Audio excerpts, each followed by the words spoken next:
We know that Peter from Andy's Auto is responsible for scheduling production and ensuring that there are resources for these schedules.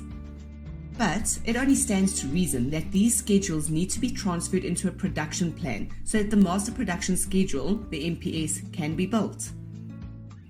Once the MPS is built, we use MRP, Materials Requirement Planning, to schedule purchase orders and work in progress jobs. Remember the different manufacturing strategies: make to stock, make to order, and assemble to order. These are used to help build a production plan, and for each strategy there is a different approach. The make to stock strategy means we use a forecast to determine the quantity of products that we need to meet that demand. Remember Andy's Auto's cleaning products? If we apply the MTS strategy to our production strategies, that of level and chase, we will have a different plan for each scenario. The level production strategy looks at keeping our production steady and having the same amount of goods produced regardless of the forecast. Using the chase strategy, we only have to make what we need so that production and the MPS are the same as the demand forecasts. In this instance, inventory remains unchanged. In make to order, MTO, like the customized license plates that are ordered by the customers, goods are only manufactured when an order is received, so we only purchase material when we receive that order.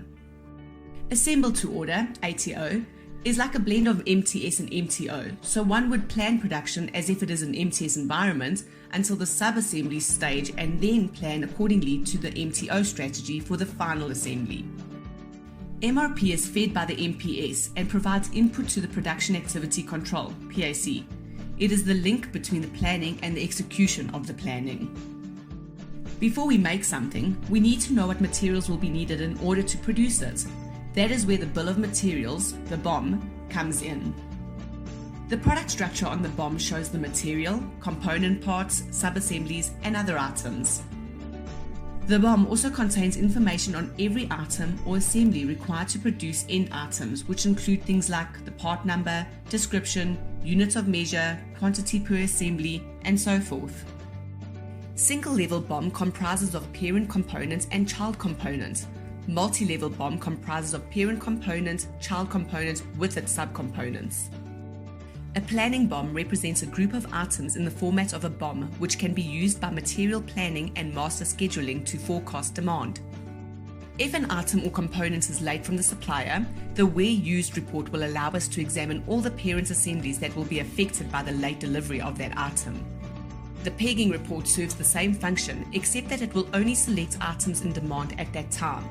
An extremely important aspect of the MRP calculation is lead times, both manufacturing lead time for sub-assemblies as well as purchasing lead time for bought-out parts. The information needed for the MRP as well as the MRP logic is described in your practitioner's guide, so please be sure to read and understand it. Materials requirement planning is a function of your ERP system and is essentially a giant calculation used to identify the requirements for both production and purchasing based on the levels and quantities recorded on the BOM. Any information that we keep in our systems must be 100% accurate in order for MRP to work effectively. This means accurate inventory levels, accurate lead time records, accurate quantities on each level of the BOM, and all consumables and components recorded correctly. If this is not correct, MRP will make suggestions which could result in too much or too little inventory, a place where we definitely do not want to be.